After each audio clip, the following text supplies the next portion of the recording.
3, 2, 1. Jesus Christ! All right, we're out of practice, right? I mean, we're just getting. We're doing our best. We're doing the best with what we got. Yeah, we are. Welcome to Games Later, where it is games like 6 months later. Woo! Longer than that, according to YouTube, our last 8 months ago. 8 months. It's been a minute. We look a little different. Yeah. I feel like it was just yesterday we picked what our best games of the year were going to be. That's true. And then the whole year fucking passed. You ever just like blink a little too hard and then wow? Yeah. Yeah. I feel about that every day of my life, literally. Pretty sure none of the games we said actually were in the Game Awards. I think I remember Emma talking about Wukong. I think she made a call about Wukong.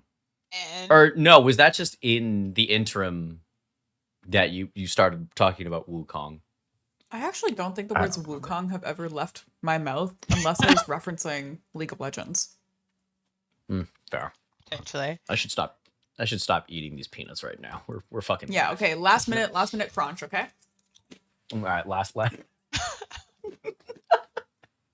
Man, you really went for it. Oh, look at that nice auto. Emma has a very sexy mic now that allows her to mute like a beast, and that's why she looks like a goblin right now.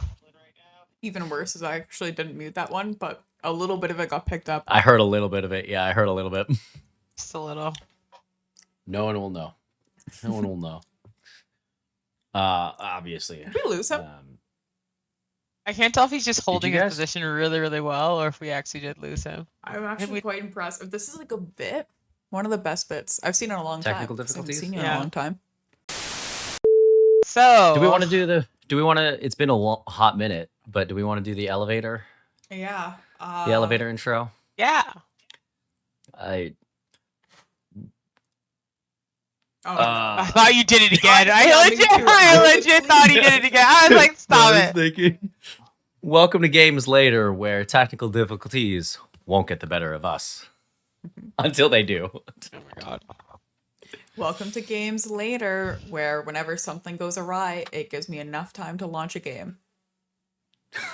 Welcome to Games Later, where I'm very impressed. Games actually did happen later. Hey! They actually did happen later. Welcome back, my friends. I've missed you all so much. I have too. I'm really glad we're back in on this. I actually want a bit of a recap. What the hell have you guys been up to?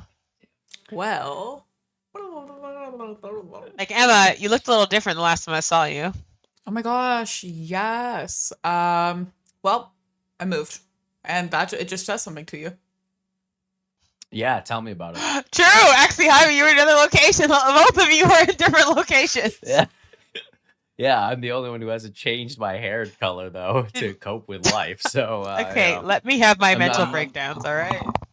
My mental health has improved significantly, especially because I match my nails to the hair. Mine is in the toilet. It looks great. It looks... Mine too. Actually, that's a perfect springboard. And so one of the things I wanted to talk about, too, is like, most of the time, I feel like whenever I was having a pretty shitty mental health day, there was always some game that would be a pretty good, not necessarily fix, but something I could like engross myself in for a long period of time. Usually that game is Max Payne 3. That's been the game for me since college. And usually whenever I'm in a pretty big rough patch or something, it's a good default game. That Civ is another good one. XCOM, if it would fucking launch now. Hey, fix your shit, 2K. Yeah, but like as of late, I've noticed that like the Games Later de-stress has not been as de-stressful and not quite as fulfilling, which has been interesting, I guess. Kind of sad too, but I think it's just maybe there's just been so much shit going on that I can't quite lose myself in a game as I once could. But like our Red Dead session a couple weeks ago felt real nice. So, I think it is just a cyclical thing. But it was just interesting, I guess, for me to be like, this isn't working, and it usually does. Well, when you mentioned that games aren't necessarily working in the same way de-stress you as they were previously, I find it interesting that you mentioned some of the games that de-stress you the most are some of the games I feel that give me the highest heart rate possible. You think of XCOM 2 to de-stress. I think of XCOM 2 as like, I'm getting up, I'm pacing, I have 3 maps on the wall, 20 red strings, and I've made 1 hour to place 4 people and then watch my shit get exploded. And then I reload. I also put on the Chernobyl series to go to bed to. Jeez, okay. Yeah. There's a lot to unpack there. So, but yeah. That's a a separate conversation. But I do feel you in that sense. Like, for me, I have to play the complete opposite of what I work on. So I've been playing a lot of Fields of Mystria, farming games, cozy games, and trying to bring down my stress. Emma recommended it, actually. But the sessions where I legit lost myself to the point where it is 4 a.m. and I don't know what's happening has been more so the friend session. So we've been actually playing Baldur's Gate together. We've been playing Red Dead together. We've been playing a lot of games together, and those are the sessions I found that I really got to lose myself in. Playing solo just hasn't hit the same anymore, but when I get all 3 of us together, that's when I've really looked up and been like, oh, fuck, I have to wake up in 6 hours. Yeah. Do you think that's almost because of how we play those games? Destructively and chaotically? Well, we spent 3 hours on Red Dead looking for my hat. Oh, fuck. Like, it's not like we're going out doing missions. We are I've blocked that out of my fucking memory. Hat. Well, I take 20,000 commemorative photos on my 1800s. Can you show some of these photos? They need context of this. Please put some of the photos of this hang on. situation. We're gonna. I love hats. I think since you took them, they're saved to your hard drive somewhere. You could probably post them in the Discord, and I'll throw them up here. But yes, please. But I will say that Red Dead session was probably one of the better sessions I've had in a while, because like Fields isn't hitting the same, Baldur's Gate is not hitting the same. I've been dabbling in Marvel Rivals, if you guys have been checking that out, and the time I play with you guys, that's when I really feel like I've truly left reality, and I'm really into whatever the fuck we're yelling about. Yeah, and yelling is a great thing too, because you don't like how we play Baldur's Gate together. Who is that directed at? I mean, a little bit of both of you, but I recall saying that I made someone eat a mushroom and I got screamed at. Like, I put the headphones down. There's only one in the game, Emma, and I got it. I almost got blown up to get it, and then I look away and I come back and it's like, Emma has fed the noble stock mushroom to a fucking person she hates because she wanted to bully Shadowheart. I mean, I don't know. Yeah, I will. No, yeah, I will. I think I already said my piece about this, but like, it is such a good narrative game that it's like, for your first playthrough to be sheer chaos playthrough is insane to me. Because like, but then again, like hearing about how Angel was playing it in the beginning, like where nothing was getting done. Hey, it is very cautiously done. I just need to like play, but also save and redo the action 4 different ways to make sure I did it the optimal way. Yeah, but like that's the insane part. The optimal. Oh, never mind. This is not the point of this podcast. I don't want to have this conversation. You always do this to me. I really do. I do put you in horrible situations in RPGs. Literally. It's just like, how do I make Angel feel? That's, you know what, maybe that's it too. Like what gives, this is the connecting thread, right? Like so much shit's been going on that it's like games in general, solo, games together. Even though, funnily enough, like even if we're playing our own games and just chilling out still, I remember we had like 1 or 2 gaming sessions where we were all doing our own shit, but it was just like, we were futzing around or whatever. You know, the social aspect, specifically of us being able to hang out, making games feel good again, make games great again. But I think in my case particularly, it's just the ability to give Angel as much stress and anxiety about a choice she makes and just really mislead her. I hate you so much. You're the reason I redo things so often, and why, even though I have 100 hours in this game, I'm still in Act 1! Yeah, I was thinking about it too. When I was listening to you talk about your process, I was like, I think I just damaged her psyche so irrevocably that like from now on, every time she plays an RPG with decision-making mechanics, it's gonna be like so stressful. So really, Baldur's Gate 3 is the worst game for you to possibly play. There's so many decisions. For context, Jaime was a very sweet individual at one point, and he bought me Cyberpunk. And if any of you played it, spoiler alert right now, there is a very critical mission where you lose someone very important to you, and Jaime said you could prevent this death. So I spent probably 12 hours replaying this one mission, trying to do it before I Googled it to realize he's a fucking liar. Yeah. The trauma I feel and the trust issues I have. You understand how watching this man die this many times, how hard that is? Take that in. Yeah, I think they made a movie about that. Isn't that the butterfly hate you effect so of Ashton much. Kutcher? Isn't that the whole? Yeah, I butterfly affected you. You've ruined my mind, and this is why I can't play RPGs. Like Coast games. Speaking of RPGs, Yeah, I like to play these kind of games though. With was trying to get behind me the most like annoyed possible, but I find that it's impossible when you play together because you always have such a good energy about you. I think the only thing that can truly get you up in arms is basic game mechanics. What? Such as when I couldn't get my hat and he goes, "Did you go to your horse menu?" I go, "Yeah." I can't do that. But you didn't go though. 15 minutes giving me like tech support over opening the 3rd level of my horse menu, and then he goes, "Share your screen," and I'm taking pictures of my hat. And he goes, "No." That's the only time I can get his heart rate to spike. Because, to be fair, that's not even a gameplay mechanic. That's you struggling with the UI. That's not even gameplay. Gameplay is you getting your ass kicked after a great game. Like that is just... Roll the clip. No! Yep. I'm here to play cards. No! I'm dead from my card game? That is my favorite clip. I'm actually, RPGs in general, I feel like we have a very high love of RPGs, which is like why I feel like we do, yeah. A while ago, I think we were trying to guess what would be the game of the year, which actually, by the time we're filming this, has already aired, and I'm pretty sure we guessed none of the games. No. None of Astro Bot was. I mean, it's a great game. Don't get me wrong, but I'm like, all right. It just looked to me. It just felt like Little Big Planet 4, right? It was giving Bomberman to me. So I didn't get the chance to play Astro Bot, but my boyfriend played the first one, which was literally just like a hardware components test. So part of his gift to me for my birthday that happened recently was we sat down and watched some of Game Orbs, even though I spent 90% of it complaining about the same 6 things, going, "There's too many trailers, there's not enough awards, these people aren't accepting awards in the way they're supposed to." And then going, I could have made money if I bet on these things. But we were watching Astro Bot, and even he was surprised that Astro Bot won for Game of the Year. But he goes, the first one, it was truly player forward, as they like talked about in their acceptance speech. It was all about like, here's all the mechanics you can do, here's everything you can do, and then they added a story to it. Like, why not use what you already have in your arsenal, right?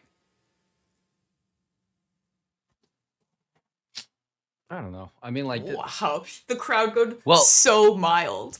Well, no, because the thing I'm learning is I didn't even know there was an Astro Bot 1, or I didn't even realize this was Astro Bot 2. Technically speaking, like I thought this was just a brand new IP that I was like, well, this just looks like Little Big Planet, and I know it's more than that, and obviously Little Big Planet is still great, but I'm just like, I really technical evolution. Yeah, I guess I really thought Black Myth Wukong was going to win, and just like, I'm a numbers person, so just like the sales units, the Steam charts, the utilization, it was just higher on Black Myth Wukong, and it's just like overall market cap than Astro Bot, because I think Astro Bot did like 1.5 million in sales, give or take. And I understand, I was asking people actually, so I'm actually curious to ask you guys this question. When you think of Game of the Year, what is the criteria for that? Because I had a heated debate with people about that, who were like, yeah, they should have won. And I'm like, okay, but why? What is it about this game that made it Game of the Year? Is it that it's a feel-good game? Is it that it sold really well? Is it that it's pretty? Is it the art style? Is it the story mechanics? Like, what went into that? Because if you compare them 1-to-1, there's a lot of things that I felt Black Myth Wukong exhibited that Astro didn't, but a lot of people were like, it felt because it was family friendly, it appealed to a wider audience, even if the Black Myth Wukong appealed to a deeper audience within its threshold. So I'm curious, what do you guys qualify as Game of the Year? What are your like top 3 characteristics? Emma, answer first, because I'm gonna reference the Oscars, actually, the Oscar winners the past few years, to get a good frame of mind. Game of the Year, your number one for me. The number one factor you need in Game of the Year is having a good gameplay loop.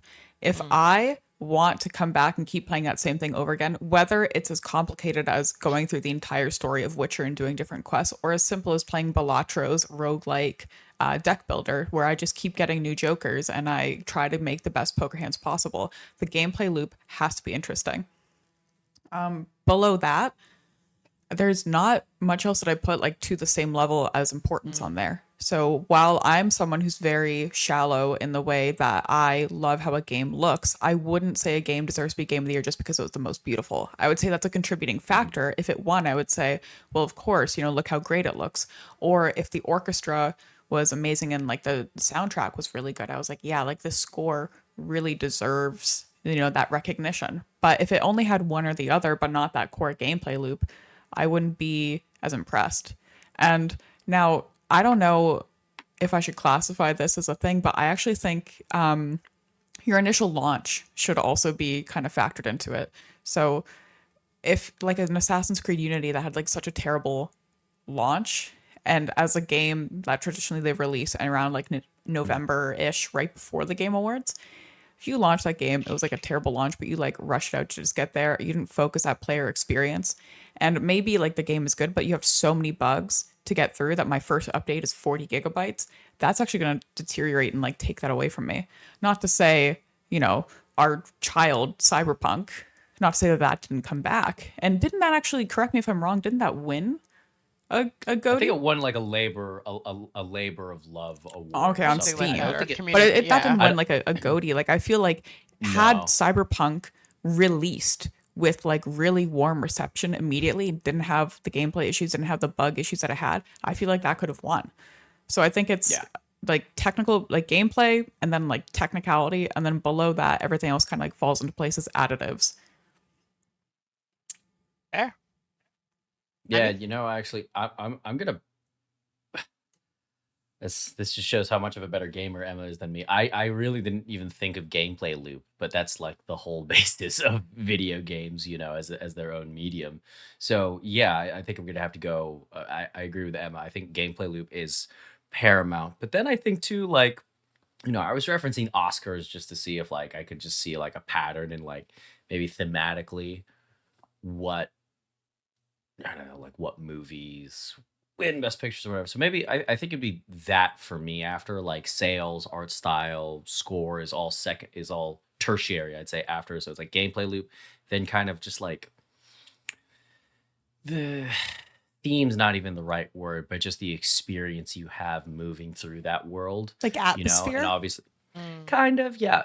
Like I don't know, like that intersection of the world and the narrative, and you moving through that, and how you emotionally respond to that, whatever the word for that is, And I know like gameplay loop is really the technical aspect of that. Are you fighting your way through that? Are you solving puzzles to navigate the world? What are you technically doing? But then that kind of emotional experience of doing the technical things, like whatever that is, I think is the next thing to consideration. Then after that, it's art style, score, narrative, what have you, and everything.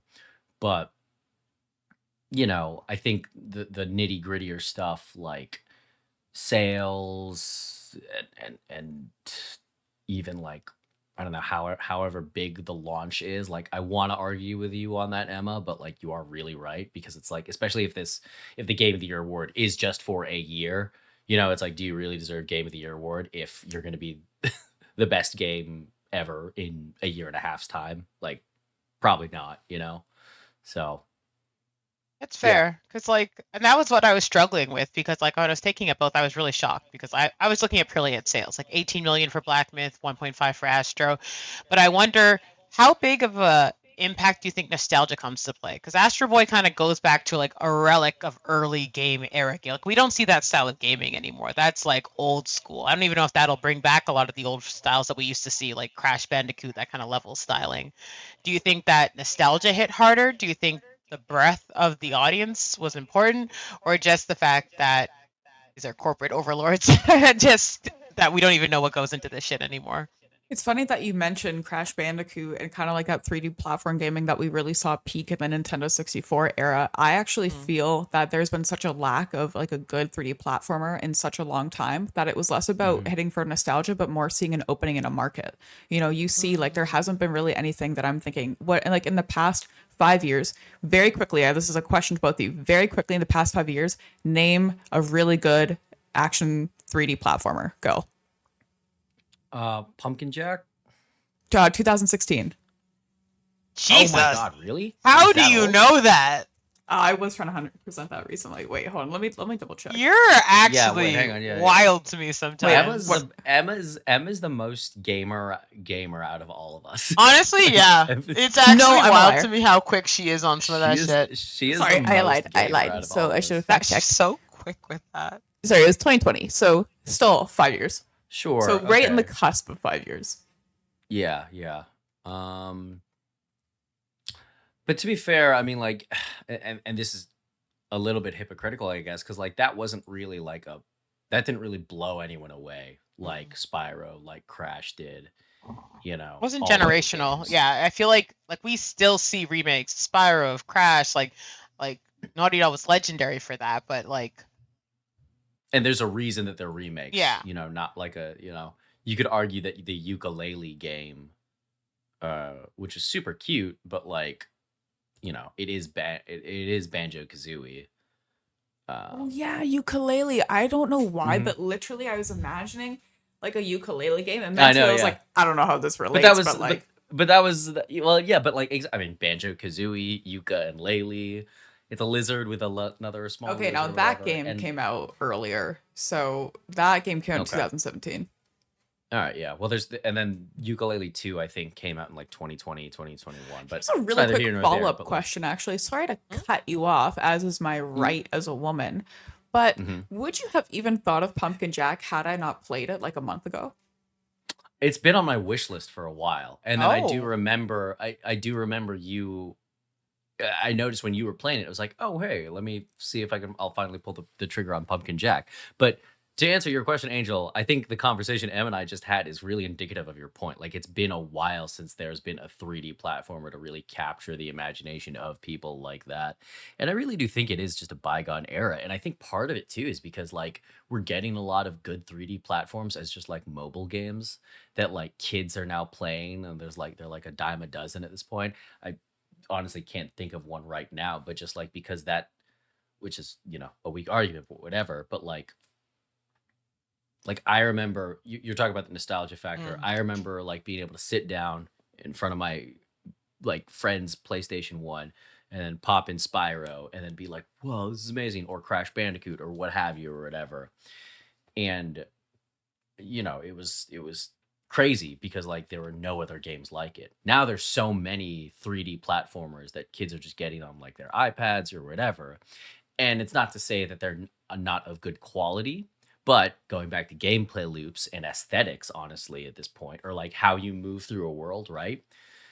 They're all just derivative of the Spyros, of the Crash Bandicoots. It's like bright don't work colors, kid friendly, on mobile. Let's go. And so I think Astro Bot, just obviously it's still a very good game, and I think like the way it incorporates the Sony kind of cinematic universe or whatever, and all sorts of other games like that, and it's still really really good. But like I don't know, like I felt like I'd seen that game before, and to me that was mostly because it was reminding me of Little Big Planet. Mm. I don't think that's very derivative of me, I get, but like that was just me reading it.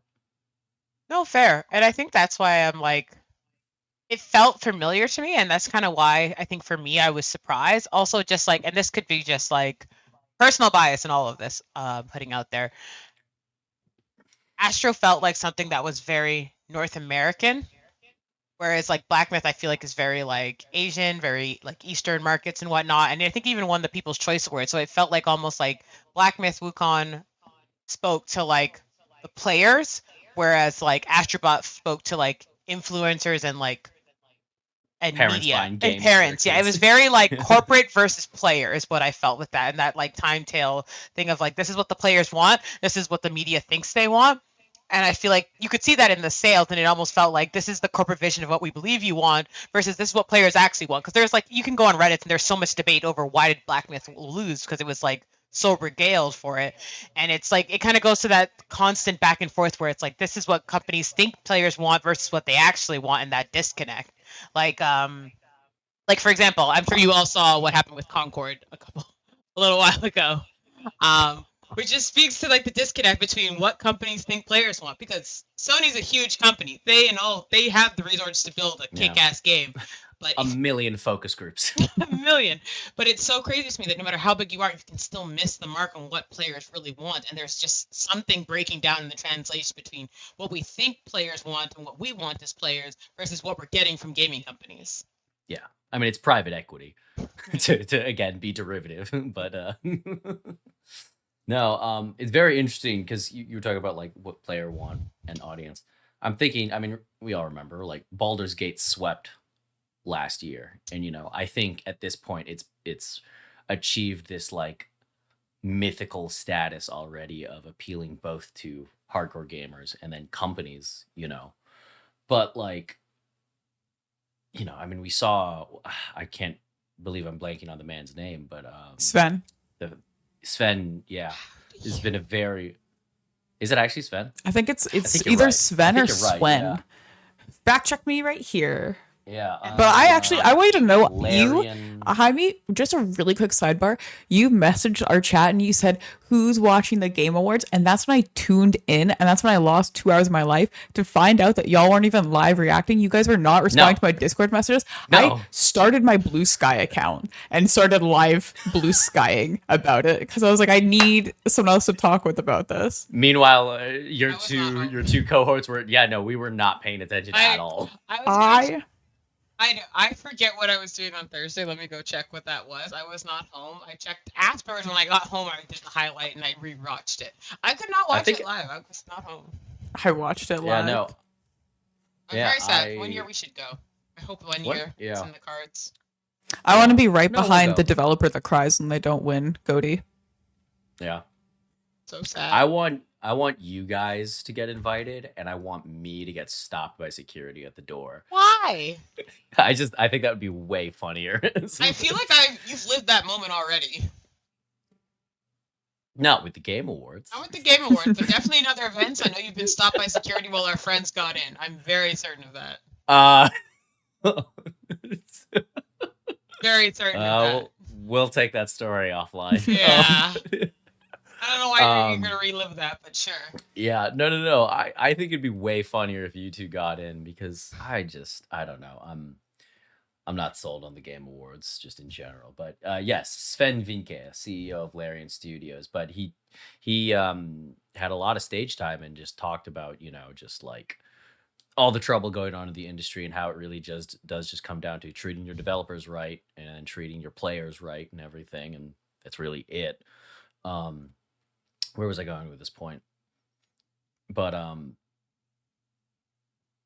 part of me wonders, right, Angel, to answer your question, or not question, but like build off your point, but like, even though Baldur's Gate 3 is like this, like everybody's like wet dream, like gamers and huge companies alike, like now I'm sure developers are all scrambling, being like, we need to make a Baldur's Gate 3. I guarantee we're going to see a bunch of Baldur's Gate 3 clones come out within the next 5 years, all in reaction to groupthink post 2023.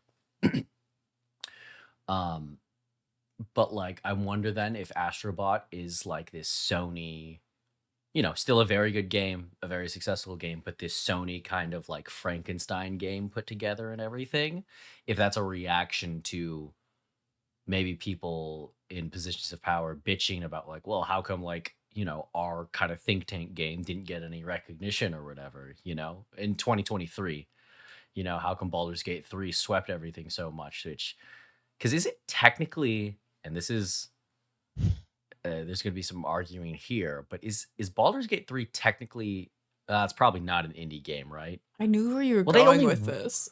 Yeah, you said technically, I go, don't let the words indie game come out of your mouth. What is the budget? I know. Huge, I think. Probably 100. I would say 100 million at minimum. Yeah, that's not indie. No. Indie is like Oh, 100 million flat. Hey, Wow. because like Is that much though for a game of that scope, or is that that's okay? Okay, so indie under 30 million. Yeah, well, I'm removing the indie category now, or but even like, less, significantly less. But anything at $100 million, you have venture capital, you Got it. have over You've a got 100-person investors, team, you have investors. stakeholders. Because like, and also just when you're building these games, like most of these games, because game building is kind of crazy to me. You have to start 5 to 10 years in Baldur's Gate soon and hope that the 10-year bet pays off. Yeah. Well, that was the early access, because how long were they in early access for? Since 2020, if I remember. Since correctly. 2020, but they'd started, I want to say 2012, 2013. 2012? For when they started actually There's building the game. When did Baldur's Gate actually they won't have that on the internet, but I just want to Call of Duty 6 budget. Is it bad of me to not have known that they were in early access at all? You're just into Emma's our indie genius, so it's just not your genre sometimes. It's fair, but just like, can you imagine, like right now, any game that got announced at the Game Awards, all the trailers that you hate, had to have started in the last 5 years or more, and they're making bets for 2025 that what they built 5 years ago, based on data and focus groups from that time period, pays off. That is crazy to me that you have to make that kind of call, and you have no idea what the market will be like by the time it comes out. Yeah, I predicted 2020 there will be a pandemic. If only. Fucking see, I have like movie brain when it comes to game budgets, so it's like 100 million. Obviously, that's still a lot of money, but like by movie standards, it's like, all right, yeah, that's like your what, like. Yeah, that's a movie for a game. That's a lot because think about it, everything you spend, you have to make back. 100 million copies. Let's say an average game is right now is like $70. Hold on, I can't do math. Yeah, I'm a zebra. Oh man, then they made the shit out of their money back. What? Oh yeah. That was that. Well, according to this article I'm reading, and I don't think this is completely accurate. Supposedly, What, they started in 2016? well, no. For reference, the latest Modern Warfare 3 was close to $1 billion, which is insane to me. And I'm like, yes, I believe that. Like, for example, GTA 6 is $1 billion more. That I believe. Yeah. Like games like, I'm trying to think of for context size. Like games like, I'm trying to think of a game that I can actually comment on. Like Spider. I know I'm blanking on like, NDA. Literally, it's all furry. But any big AAA game can cost $100 to $500 million because you got to think you have the first idea. You start building. You pivot.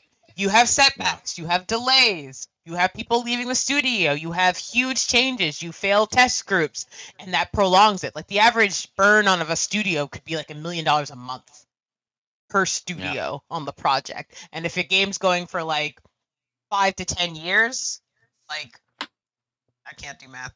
I'm on the spot. 12 times 5. That's like 60 million right there before you even bring in marketing budgets, before you bring in user acquisitions or anything like that. So 100 million you can get to really quickly, but then you have to, at $70, your break even is 1.5 million units sold. Break even. Which is a crazy. Well, according to the internet, Concord was 400 million. Ooh, sounds about right. So like, yeah. So like, that's why in my head, that's why, again, incorrect statement on my part, but like, I think Baldur's Gate 3, like, is that, that's cheap, but they started with a smaller team, I believe, and then scaled late game. Yeah. I think once they were even out of early access is when they really started scaling, which is a very smart move. It is. I think early access gives you a lot of time to pivot. Like people like Emma, who are like in the PVDs, who are giving feedback, who are on the forums, they give you player feedback that is so invaluable. Like Emma, you've probably seen so much crazy shit because you do a lot of testing. I know I've seen you in Dead by Daylight and even in certain games that. Well, my favorite thing to do is I actually have currently, so I have the Kickstarter app on my phone because I like to browse it every now and then. I think I have like 6 games I'm waiting to come out on it. Oh, cool. And depending on like how much I really want to contribute to the game, like depending on the studio that's on there, I will like opt for a higher tier to get that alpha access, to get that like beta access. such as My Time at Evershine is coming out. That's the third game from this series they've been working on for like a while. I didn't spring for like the alpha access for that. I know that's going to come out well because some people like came out for that. But then for smaller games, for example, such as Maple Forest, which looks like really cute, it's giving like fox-like Zelda look. Like, I have a blur on. We're gonna edit this in post. We're gonna edit this in post. There you go. Send me the screenshot and post. I just see green forest. It looks like a fucking Pokemon I Red. mean, it kind of works with the name Maple Forest, but with something like It's this, true. That had maybe 3,000 backers versus My Time at Evershine had 40,000. You know, I'm gonna spring for a higher tier so I can play that, so I can give that feedback earlier. Roots of Pacha was like another game that I played from alpha to launch. I played it when there were no hats in the game, and then I finally got my hat at the very end, which was ideal.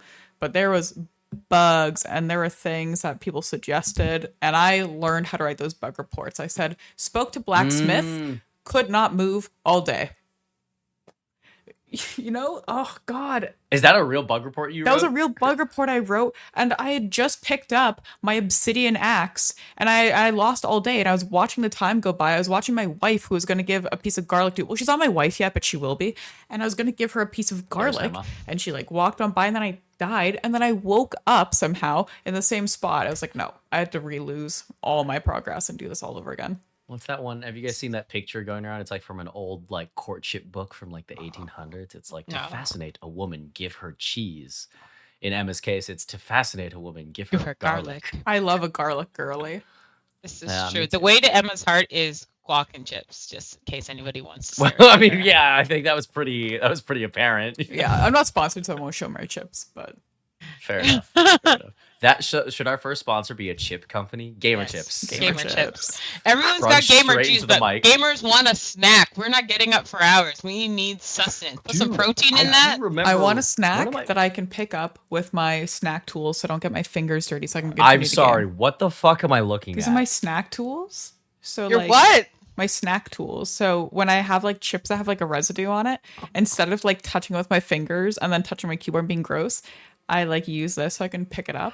Now, the only downside to this is when I eat popcorn, I can't like shove like 20 pieces in my mouth at once. But otherwise, I pick them up so I can keep being on my little keyboard.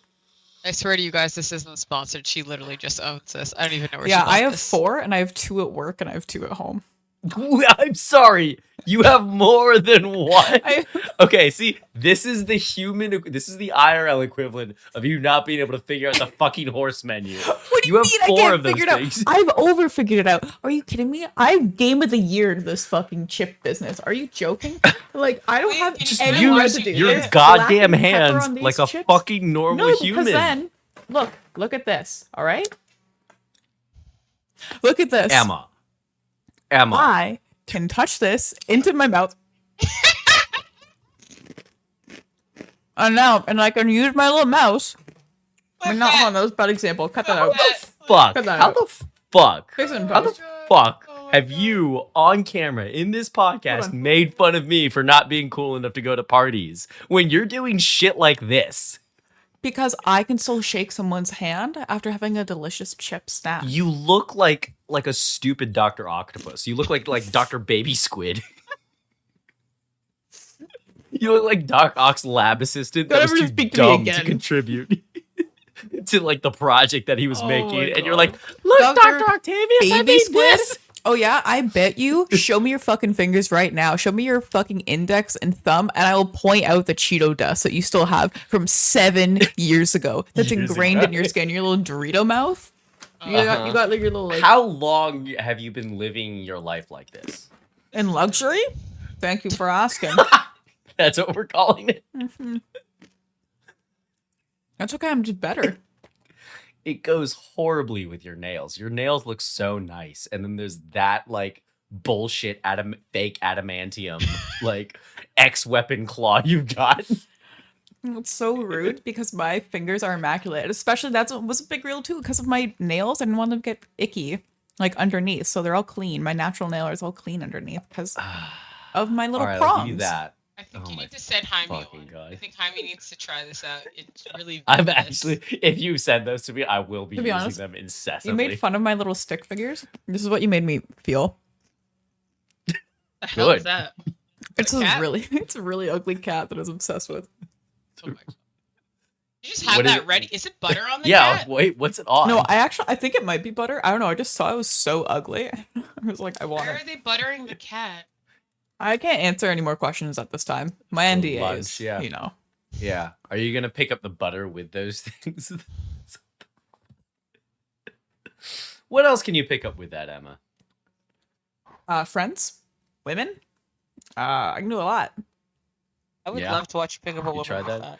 that. Can you bring that? Okay, wait, please. I know we're not a live streaming crew here, but if you do start live streaming IRL, I want you to live stream your experience going to a restaurant and eating with that. No, because I'm not going to go to a in restaurant with public. this. You are missing the entire point. You're choosing to interpret it incorrectly. Yes, You are yes, I am. literally I the am. gamer who watches the tutorial and then like can't figure out how to jump because the jump button's not A, it's X. And you're like, bad. I'm literally improving it. No, Okay, I'm the gamer right now who changes his controls to southpaw. You probably fly Wait, no, inverted. hold your mouse up again. Hold your mouse. Why? Hold your Yeah, with the both of you.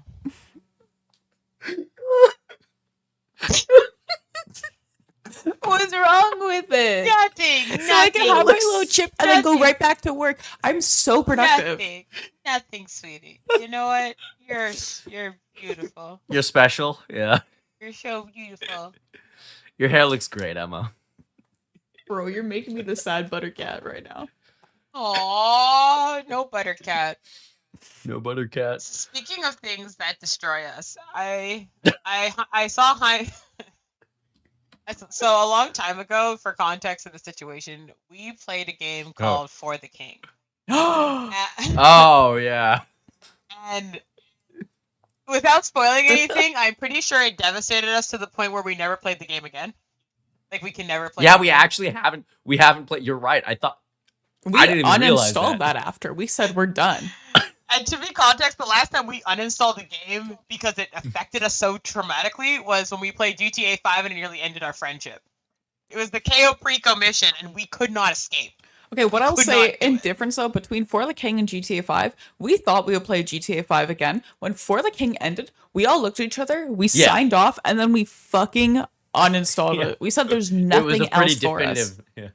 It was, but Jaime showed me something recently. Jaime, would you like to share with the class what you found? Yeah. I have a subscription to Games Pass, and what just dropped on Games Pass is For the King 2, which apparently came out earlier in the year, but I Oh, guess we shit. just didn't realize it, right? So I'm not gonna do this, but like I 100% posted about this. Literally prior to it coming out, I had it on my wish list and I let you guys know about it. And both of you responded after a day and said, "We're not gonna play this after the first one." Oh, Did we you actually? both said that. I can't scroll back far enough. Well, Wait, yeah. like, because this We came gotta out find that. ages ago. Emma. I'm sorry. And now, because all of a sudden the other day you posted it, and then Angel, you were so positive. You're like, "Oh, are we gonna play?" And I took a lap. I was like, "Fucking believable." I'm sorry, Emma. I'm sorry. I'm sorry. Are we like the best, Yes. worst group of gamer friends? You know what I mean? Like we purposefully not just antagonize but torture one another. Like and it's not just like teams killing. You know what I mean? Like it's not like, oh well, I mean like I'll blow your brains out in Red Dead when you annoy me, Emma. But like They always that's like kill each other all the Yeah, time. yeah. Just see, I'll walk my wild. I'm like, is that Emma's dead body? Or I'll just hear a gunshot, and I'll see Emma. Emma see has the been little Emma's killed, dead. and I'm like, we're in the same team. Friendly fire Yeah. on, and I'm like, why? Yeah. Yeah, and GamerGen But, has like- turned on friendly fire. Yeah, but like I feel that we find particularly creative ways that leave the digital confines of video games for us to agitate one another. Like apparently you and I, Angel, you and I triggered Emma, and we didn't even I'm know. sorry, Like we Emma. didn't even have the decency to know that we. I'm genuinely sorry. Whereas you and Emma regularly terrorize each other. Like every time we play Red Dead or Yes. any game, it's like your goal to secretly murder one another for some reason. Well, yeah, but I mean, like, looking at our history, like watching Emma just do a chaos run in Baldur's Gate 3 hurts me. I actually don't even want to go back to my like regular one where I'm nice. I actually live for when we do chaotic things. Although I have been telling my coworker about our adventures, and he got real upset when I told him we killed the moss people. Like he yelled at me with the same vigor that Angel yelled at me for the mushroom. What moss people? The moss people, we like just killed them. They were like blue. Oh, right. Jaime, were you watching when we killed the entire Myco colony? No, that sounds about right. We murdered the entire colony. Fuck their mission. Fuck the whole Underdark. We just decided to wipe the Underdark across the board. If it breathes, it leaves the world of the living. You were just like, well, we're in the Underdark. Kill everything, I guess. Dying. Well, that's not true. That's not true. We did leave something alive. What? It was a false god who was like enslaving some fish people. We let that live. Oh, the red cap. Yeah, and the shopkeepers. Shopkeepers are allowed to stay alive. I've never... Like, there's at least, 8 missions we've completely dead-ass missed because we've just wiped out every mission giver. Oh, they're giving more missions? Yes! Where do you think you get missions from? Oh, people talk to you, and, you have, a chance to speak with them initially. And then we murdered them! Well, we didn't kill the people we got the mushroom for. I just wasted the ingredient. Yeah, but if you aggro them, you aggro them, they're not going to give you the mission. But it's okay. If you set fire to it, you can break into the thing that they give you. Man, I'm so excited for when you guys actually make it to Baldur's Gate 5. I think we need to play soon. Like, for example, what was the thing so Emma's a paladin in our game, and paladins have oaths. Fallen paladin, yeah, Oathbreaker. And then you know how not my fault because the people that was attacked absolutely me first. your fault. No, they that literally aggroed me. Your fault. No, apparently I the watched game, that. That was 100% the game your literally fault. thought that this band of bandits who was upset, who we ended up killing anyways, regardless, was upset that I was in the restricted zone, and they aggroed onto me first. And because I successfully murdered them back, I have done way worse in that game, and that's what bothers me. And I shoot one guy with a crossbow, and that's it. But you kick a dwarf off of a fucking 5-story building, and that gets you nothing. Like, what? Where's the morality system? That's true. And then the holy paladin dude came to our camp with a chance to help Emma restore her paladinhood. And of course, we did the natural thing and murdered the fuck out of him. Yeah. I'm playing one run through though with paladin. I also have an Oathbreaker. I like Oathbreaker actually. You get some cool abilities. Although my classing makes no sense. I'm so bad at actually. I'm legitimately scared we're gonna kill everyone at the Grove by the end of this run. I'm kind of down. Grove? Wait, what? We've never been there yet. Yeah, we haven't been. Oh no, we went briefly. No, because we collected Will. Yeah, I was gonna say there's no way. No. Sorry, we did the fight in the beginning, got Will, and then left. We've done nothing else at the Grove. We did go back because we did something that you chose to do, Angel. I think it's very funny you've conveniently forgotten this. There was some lady who was running the Grove who was a ginger, and we found some piece of evidence that exonerated her for her terrible decisions, that she was being, spoilers, controlled by some other shadow group. And Angel says, nah, I don't like her, and we murdered her little squirrel friends. It doesn't exonerate her. It doesn't exonerate her. I killed the bad. Okay, no, I killed the bad. Okay, I killed Cowgirl or whatever the fuck her name is. She is evil. She is evil. Yeah. That we were gonna kill the little girl. Well, what about the rest of the other people? Just a little girl. We're gonna wipe them all basically when you go back because you wanted to take the mission where we steal the damn idol. Yeah. Wait, guys. So just. Quick question. You know that whole goblin camp that's the first thing you need to bump into? I have not gotten there. I have not even visited there. Haven't we been, aren't we in the well in the goblin camp? No. We're in the well from there's goblins there. I'm sorry. So window. let me just get this straight. So you guys are now are committing genocide in the Underdark. And you have not yet dealt with the No. fucking goblin. Do you camp. remember where you guys fought the spiders? The well that leads to the spiders. Yes. Yeah. I forget what that town is called. That's not the goblin camp he's That's talking not the about. goblin camp. Oh. We're still in the Underdark from that time, wiping out everything that walks. We have not come above ground. We've killed minotaurs. We've broken into an arcane tower. We've wiped out the entire colony, and now we're looking for some Drugarb, even though we killed the person who gave us the mission for that. Oh, did we? Yes, that was the girl on the floor who was poisoned. Oh. Do you think we could still get the experience if we turn it in? To who? Speak to the dead? I don't think they like you if you murdered them. Well, I won't speak. Like, someone else will do it. You gotta use your... I got 3 intelligence in this game. That so. doesn't work. That doesn't work. I've tried that. We could try. My God, Emma. She almost killed the Mind Flayer there, too. I guess this is the We're dark very side, close. right? Of Did you leave games a lot? that you... Yeah. Hmm? No, I would sorry, like... almost- I would like my conscience to be cleared that Jaime's character has also frequented this session, Mr. Pee Pee Poo Poo Man, who does also come in and do other nefarious acts with us. So don't I'm you not owe playing, Emma 'cause it's me. it's AI. Don't you owe Emma I will me. owe Emma you as much as I want. I'm pretty sure you had the final swing actually on the Oathbreaker Man Keeper. Cool. How's my AI ghost? Do you prefer? No, you hanging were out with playing him that as opposed day. to me? No, this is the Oathbreaker back at camp when we were like, let's kill him. when Oh he yeah, I really do remember murdered that. us. I do remember that. Yeah, I do You were remember there for that day because we killed everybody else. You also, one of the first things I remember is you killed Lae'zel, like, immediately. Okay, Like, well- Lae'zel's just dead. Like, No, I just rolled correctly on the persuasion. correctly, sure. Like, what's the issue? Okay, is it not weird that their dead bodies just collect at camp? No, I think it's weirder that Jaime looted the body and we made her men put back the underwear. Oh no, because you put it on Gale. Put Lae'zel's underwear on Gale, trust me. Oh, Gail will not talk to me for whatever reason.